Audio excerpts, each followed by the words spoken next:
yeah, we are back and we are live. You already know for you get all the cues. Guys, this is a big one. I am excited, man. I have known this guest for longer than I'd like to admit, but at least 10 years. I don't know if I was exactly the first was at her first open mic, but I know I was at some of her first comedy gigs ever. Uh knew she was going to be big back then, knew she had something. She has gone literally around the world doing comedy, speaking her truth, being a leader among women. She's an amazing young lady, and she is here to talk all about it tonight. Ladies and gentlemen, give it up for your friend, my friend, the hilarious and well accomplished Mary Jane. Let's go. Hey.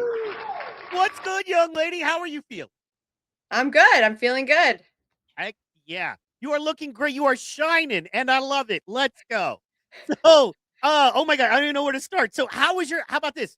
How was your day? Can I tell people you're in New York? Yeah. Okay, You cool. can tell people I'm in New York. How was your day today? How's New York doing? It's cold. It's freezing. Today was like the coldest day, I think, so far of the winter season. Fair enough. Fair enough. How about Um, you? Same here. We had like a big today was like our first big freeze watch, you know what I mean? Oh, So like yeah, like winter weather freeze watch and all that. I work in as I stay in a cave pretty much most of the time. So this is actually the third show I'm doing today. So yeah. We're hustling. But the best one, I saved the best for last. Let's go. You know what I mean? So, headlining headlining. Yeah. Speaking of or headlining, oh check my God. spotting. I have to, right? I have to ask you, you're a very well accomplished comedian. For those that don't know, you've been on national television, you've toured, you've done the hottest clubs, you've worked with huge names to this day. I mean, you are on podcasts so much bigger than this one. You work with Chrissy, Mar, you work with huge folks. Um, Talk to me a little bit about the difference in doing comedy in Honolulu, Hawaii versus say New York City. There gotta be some differences there. I would say the biggest difference is like Hawaii is you could be like a big fish in a small pond, the Yeah, ceiling is really low. In Hawaii, you probably can attest to that, right? So in Hawaii, you could open for Bill Burr, on a moment's notice. It's like, "Oh, Bill Burr's coming to town. He didn't bring anybody. Who wants to get on the show? Who can bring some people?" And then, New York City is just like dog eat dog. Like you can produce a show and you can get someone like of Bill Burr's caliber on a moment's notice if he had a cancellation, and you could just do like a secret show. You could put a secret show together with all of the best talent. So it's so saturated in New York with yeah. comedians I heard and it was like shows. like first of all, most of the time I heard they don't even do just open mic walk up open mics anymore. You have to like sign up and wait a month or, About like that. go email and wait. You know what I mean? Until you get an email back going, you've been selected for this week or whatever. There's different systems for different shows. A lot of them have the lottery, so they like to make you show up and then Yeah. you don't even get to go on. Or what's most common is to pay 5 or 7 or $10 to go up, or to do a bringer show. Bringer shows are huge Always. in New York Yeah. City, and they're not. A lot of people talk bad about bringer shows, but when I was going back and forth between Hawaii and New York, I was always trying to put down roots in New York so that I could just come back and have shows. And so the bringer shows are often, at the top clubs. And if it comes with some kind of rewards, like you have to find the right bringer show where if you do well, they're going to give you regular shows that aren't bringer shows. Those are the ones you want to, look for. And I have done some of those and they turned out well, where I got like a residency or, a bunch of shows, or got to met somebody and got to open for them. So,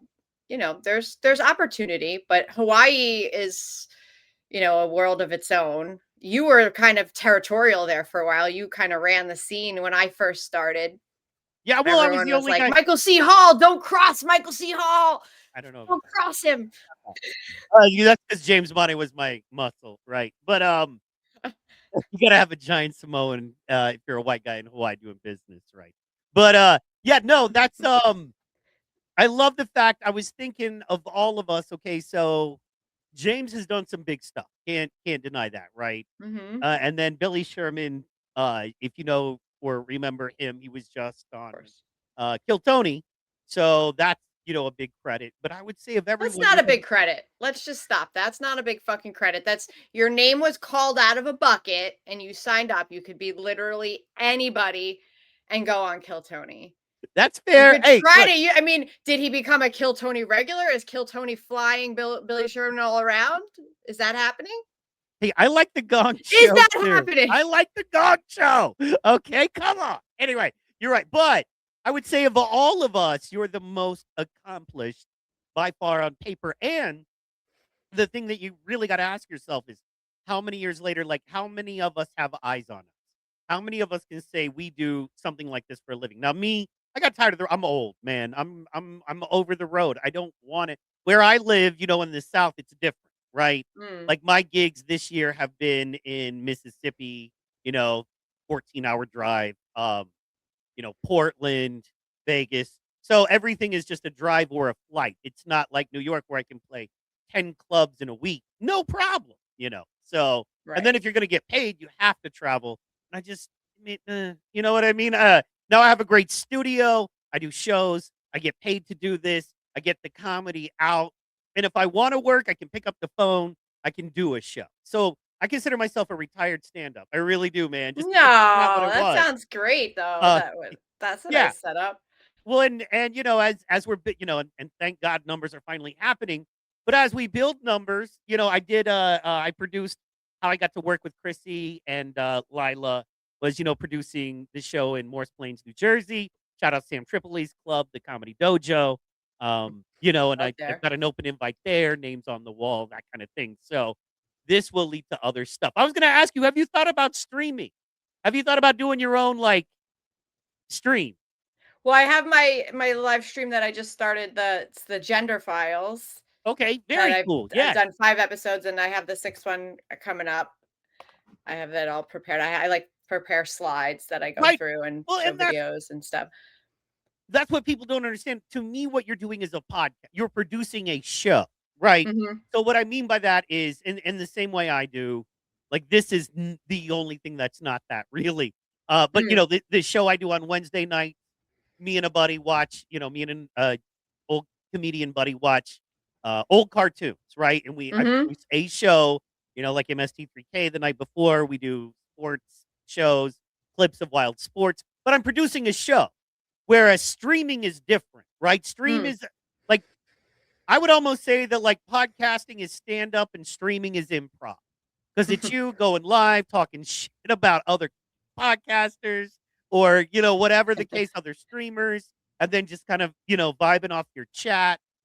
Have you and you streamers love you, right? For people that don't know, streamers absolutely love you. You're on a ton of streams.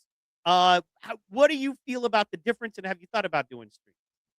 Well, yeah, I go on lots of people's live streams, and my gender files is a show, but I do live stream it. But I do know what you're saying. It's not. It's like I have the whole thing prepared for that, and it's probably most of my views are happening after the stream. It's not, but it's hard, I think, when you're not monetized to be motivated to get on there and do it. I think that's the reality, to be We got to honest. get you on Rumble. It's easy to get monetized on Rumble. I am on Rumble, but I haven't been on it, like I have an account and I have some videos up on Rumble. I did some stuff last year with my ex, but you find it easier to get monetized on Rumble? Yeah, I am, You and I just mean it's yeah yeah, and with who you know, and yeah, man, we could pull a lever or two, probably get you. No, it's not a lot, and I mean it's kind of they make you do a lot for a little bit, but mm, um, that's gonna open you up for the super chats. and I think I you want would those. kill. I have fun getting the super chats for whoever, like when I'm on Keanu's or when I'm on Chrissy's. I love like prompting people to do the super chats or be like, I'll do this if you give us a super chat for that. Like I love doing that. It's fun. And at Content Hotel, I loved, calling out the super chats and stimulating the super chats. So, but when you're not getting them, like if I just do it by myself, it's sort of like I said, it's hard to be motivated. For sure. And I think that's the challenge of it is, can you be good? Can you just turn on the camera and flow and be good? But you have to have somebody in the chat. It's brutal when you have no one in the chat. Let's go. But when you have people in the chat, it's a lot of fun. So let's get into a little bit. Yeah, I'll be honest. No one was doing comedy Hawaii. No one was booking local shows. There were no comedy clubs. There was none of that going on until honestly I got there. I found a Mhm. couple of local guys and I was like, here's a tiny little bar called Club Mercury that's literally in an alley.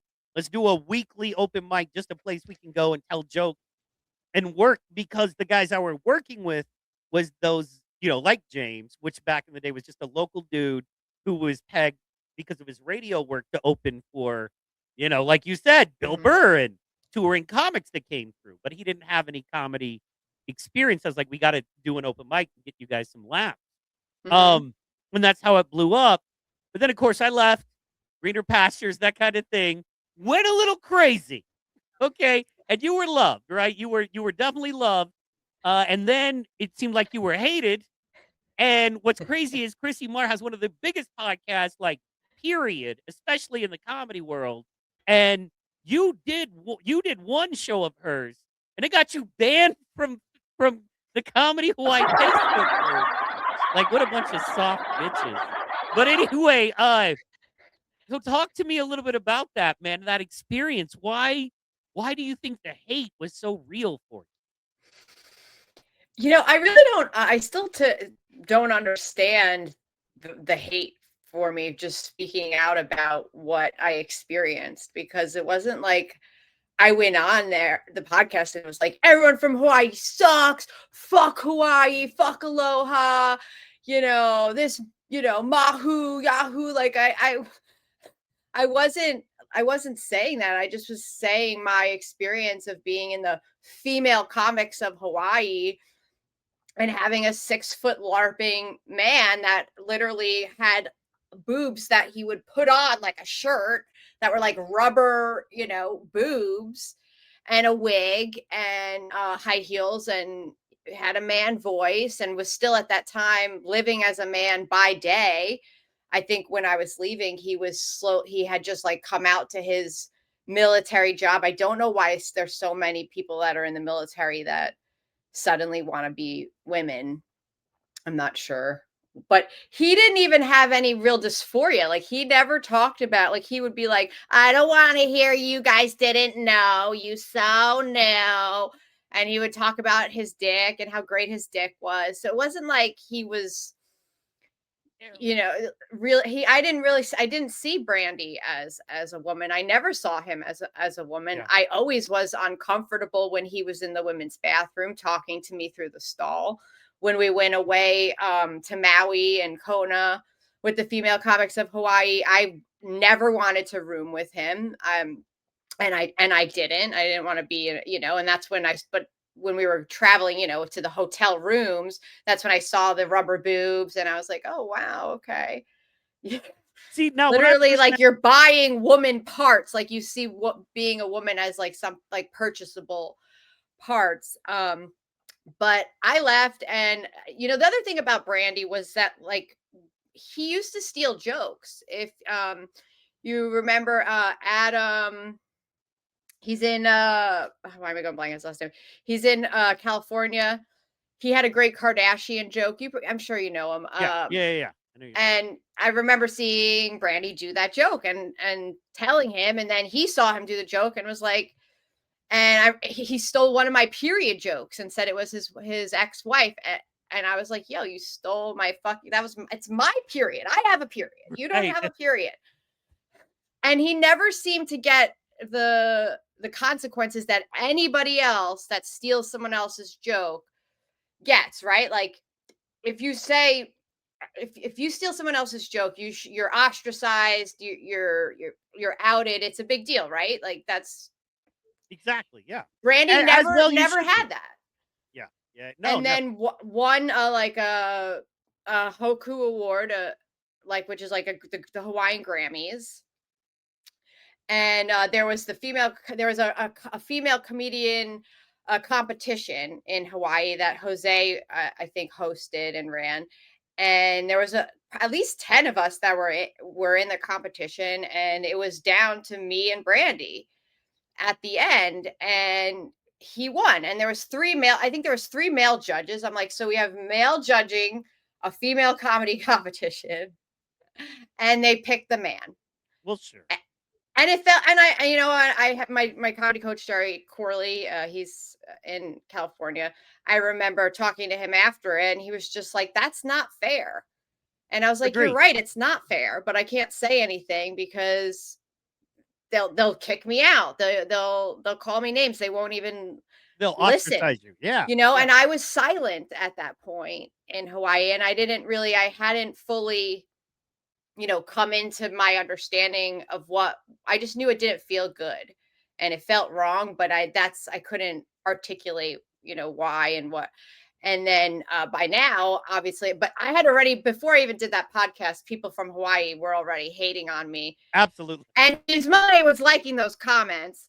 So it's like people don't think you're looking and seeing like, oh, and they're like, oh, I support you. It's like, well, then why are you liking why is everyone shitting on me so hard, And that's the weird thing about that community is that is so small and so small-minded, and I mean even, to the point of even They I mean loved hating on me and calling me names. So because I knew they were already hating on me, I went in after I was on Chrissy's show, and I had wanted the picture. I had wanted to find the specific picture that I was in with Brandy, Mhm. and I had asked some people in Hawaii if I posted about it. Hey, does anybody have this picture?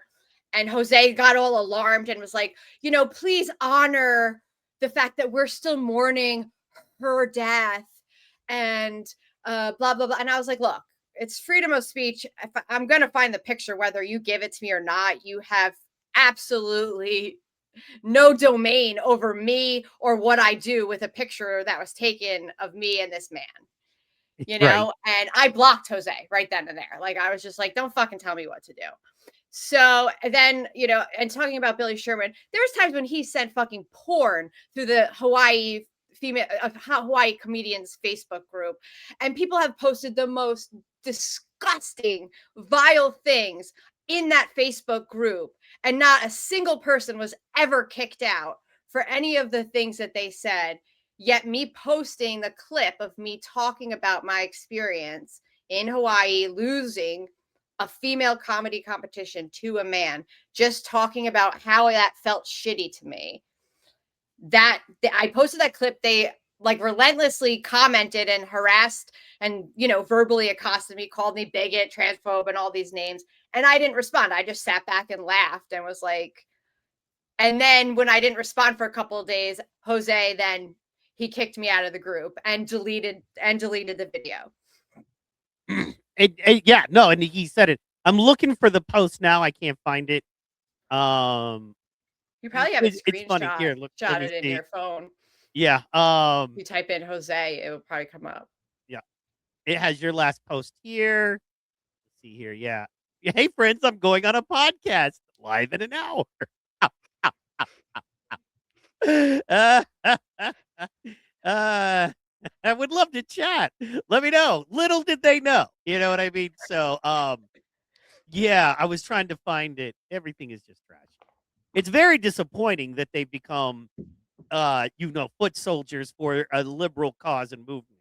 There's my boy now, Paco. He doesn't care. He's awesome. But yeah, it's very Does he, disappointing. or is he liking those posts too? What I don't look. Here's the thing about liking posts. A lot of times, I just be liking posts. You know what I mean? Like if I see You got to be people that careful are, what you like. yeah. Well, which post was he liking? The one I don't think he liked the. I actually know for a fact The post where Jose and let me try to find it. Um, Here's the picture of me and Brandy. That's the so if anyone wants to see who the yeah, LARPing man is, but Brandy's dead now, yeah, so he's just so dead, probably from taking wrong sex cross hormones because I know it's cancer. that'll do it. That'll from what I've heard, that'll do it. So, but it was just so they're just so soft and it's so shocking. And what I thought was interesting, and I wanted to ask you, it's no less crazy in New York, right? Like, No, I've been are you canceled in facing New the York. same? I was canceled. I think I might have been canceled in New York before I was canceled in Hawaii. That's that's what I was going to ask. Are you experiencing the same level, or like are comics a little cooler because they understand? And I mean, we can all watch old tough crowd, right? It's on the internet now, and we can Mhm. all see the comics that are still your Bill Burrs and your Jim Florentines and all of the. You can still see those guys. You know what I mean? And they were definitely 10, 15 years ago not woke. Um, so I was going to say, do you deal with the same level with the comics there? Do they understand work is work, or is it like what is it like? No, it's the same. It's like people still don't want to talk about it. If you say the slightest, thing, it's a big deal. So I had I had a trade with this guy. It was a St. Patrick's Day show. So I did a St. Patrick's Day show. I made joints for all the comics. I had a corned beef and cabbage meal, and I had a crowd. And I Nice. was giving pay to some, but this one um comic I had a deal with. I said, if you have a show for me to do, I have a show for you to do. And so he said, okay. And he gave me a date in April. And I gave him it was like March 17th. I think it was on St. Patrick's Day. He came, he did my show, he ate my food, he smoked my joints. Hell yeah. And then I thought he was funny. I was kind of attracted to him. I was single and I was trying to and he made posts that sounded kind of gay, but also made posts that sounded straight. And so I was just trying to find out if he was single. And it was very innocent. I was complimentary, like, oh, I wasn't hitting on him, but I just was like, are you single? Are you straight? Are you gay? Like, I don't care. I mean, I didn't care if he was gay or not. I just wanted to. And he's Want to like, know? why are you so weird? And I just saw your post on Instagram and I have a lot of trans fans. And I'm like, you don't have any fans, dude. Yeah, Like, what are you calm talking down. about? And I have to support them. So I'm taking you off of my show. If I had known, I never would have agreed to it. I'm like, but you did my show already. And we had a deal, like a deal is a deal. And he was just like, this isn't up for debate and blah blah blah. And so then we had a kind of a public um back and forth.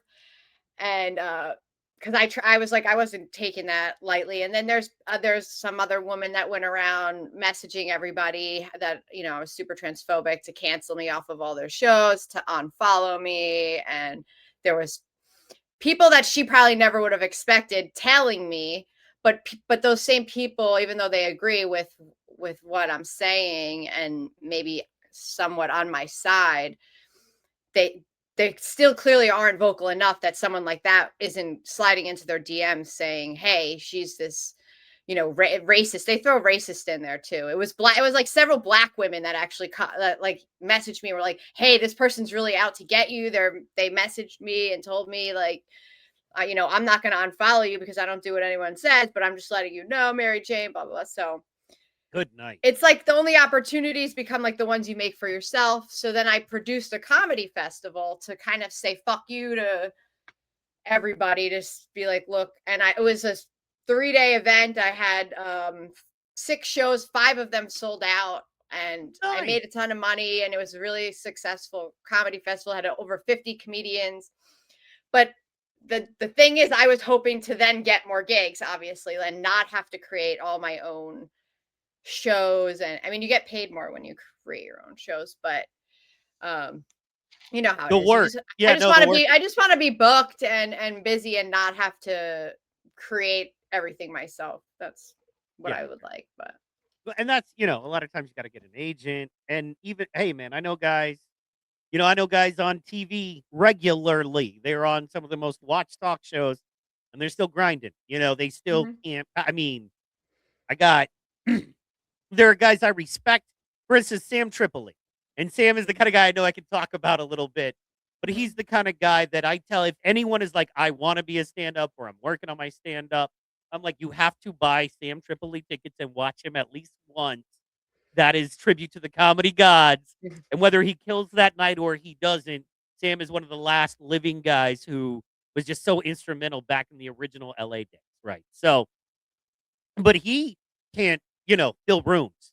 He does some, but a lot of places he's struggling, those late Mm. night Saturday night shows in, Dallas or wherever can be tough. So comedy, that's why I like doing what I do. That's why I like podcasting.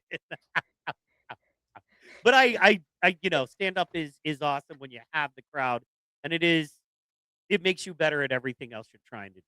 So It I definitely, makes you resilient, when I look back to when you first met me in Hawaii and how hard it was just for me to get on stage. At first you're so scared and when you bomb that first time, which I did one open mic, I killed it, and then my very next show, I might have been your show, I don't even know. I know I bombed.